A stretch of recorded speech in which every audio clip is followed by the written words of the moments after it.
Rob, Rob, a lot of people watching, and Ian, a lot of people watching this video would not be aware of your history and the rich Fijian history that you have. Can you tell us a little bit about where you were born and how long you lived here before you came to Australia?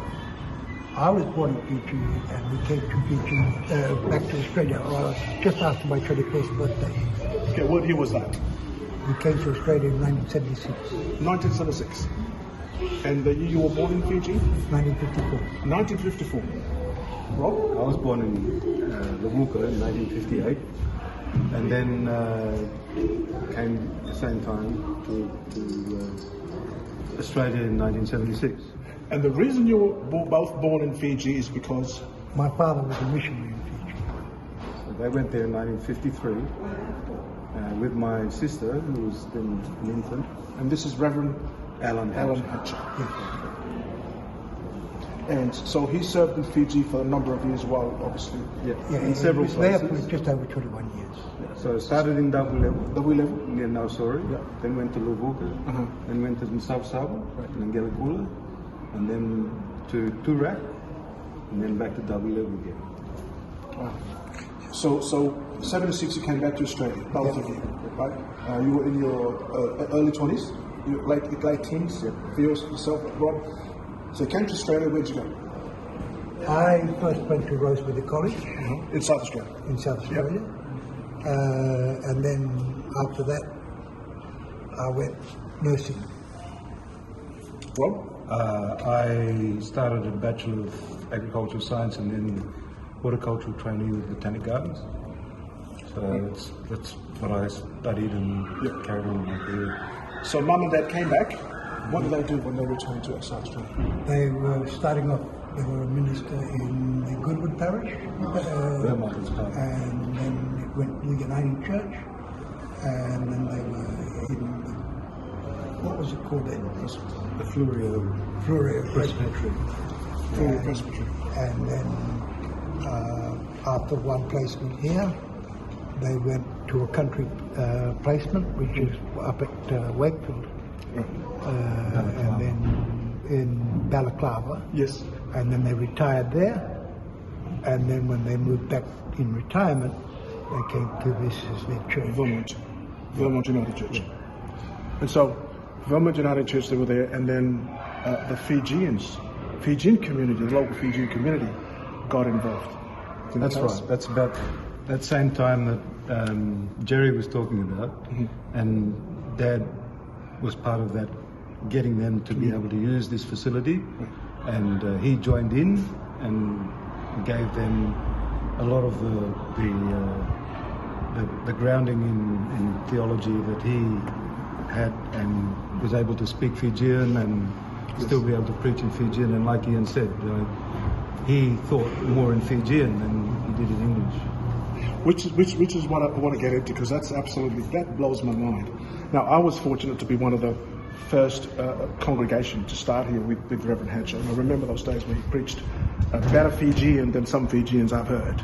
Yeah. Because the Fijian language he used was the traditional Fijian that we hear in those days. Now, let's talk about a comment that you made today. You talked about in his last days.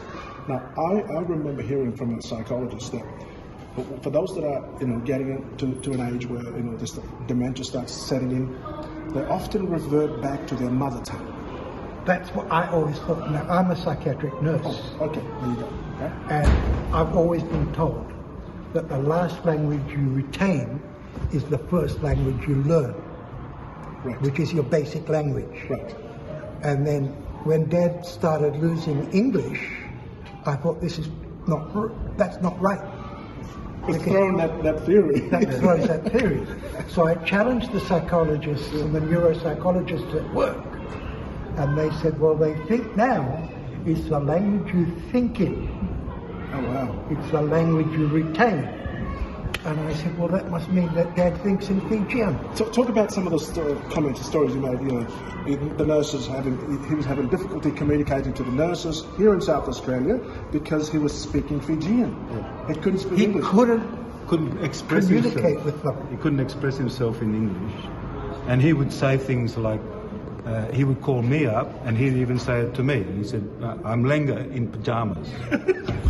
He couldn't, like he felt as if he didn't have enough. I'm Lenga in pajamas. Lenga in pajamas.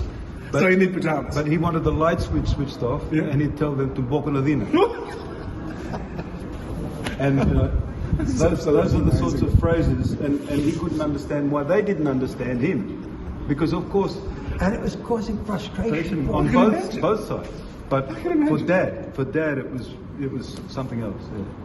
Now, you made a comment about, was that your auntie that said to him? No, my wife. Oh, your wife. My wife said to me, yeah, to tell him to keep on praying. Right. My wife is Tongan. Okay. And she said to me to tell him to keep on praying. Right.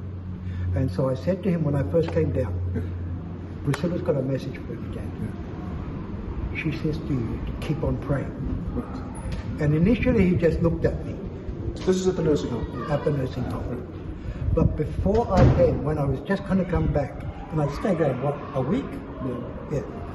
And he grabbed hold of my hand, and he wouldn't let it go until he could say what he wanted to say. And it was said, "Tukuna de Priscilla, au lotu tiko." That's amazing. And that's what he said. That was the last words he said to me, ever. So before you obviously that's the last conversation you had with him. That was the last conversation I ever had with him. In Fiji. And it was in Fiji. In anything. All right. So And that was the last ever conversation I ever had with him. Was in Fiji. And it was in Fiji. That just blows my mind.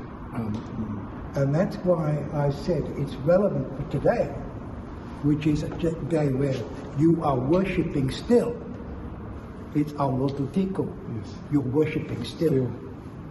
So it's really still continuing that vision, that dream that he's had in his heart for.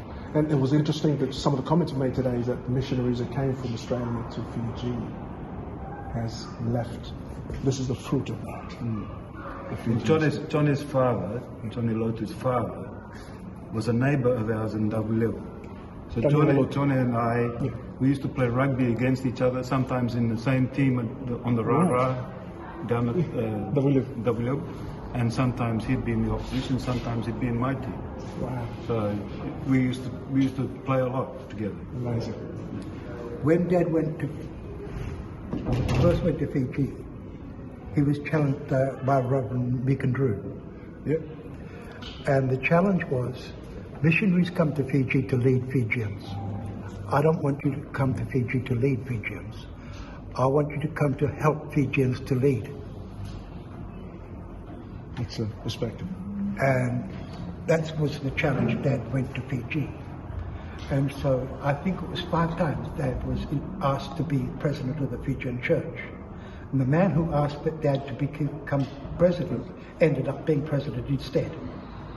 Because Dad would then nominate that man to be president. With that perspective. Because in his head, he wasn't there to lead. He was there to help the Fijians to lead. And so everybody that came to Dad and asked them to become president ended up becoming president instead. Because he assisted, helped him to get into the nomination. Yeah. So Danny Mustard became president. Johnny Lung became president.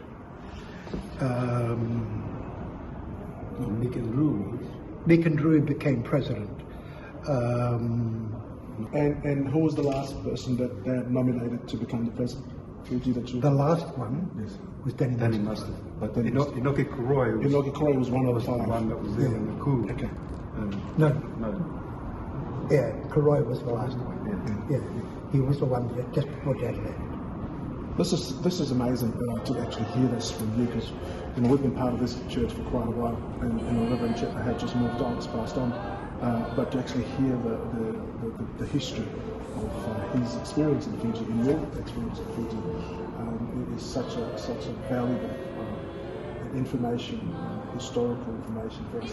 As we close, I'd like you both to say a few things in Fiji. Either say goodbye, thank you, whatever you say, and I'd like you to speak in Fiji. Both. the lotu go doon lotu sa mara tiko ngawa bayaw sa lotu tiko e kenga sa lotu tiko be kemuni sa mara tiko ngawa bayaw ai nongu vosa wiki sa seni Nagasara au via tukuna vena vetukani mai ke mai Vermont nei to Lolomo Sara na au sa rao meu ka na wakamai na raidi kemuni mai ke mai Vermont nak boleh nak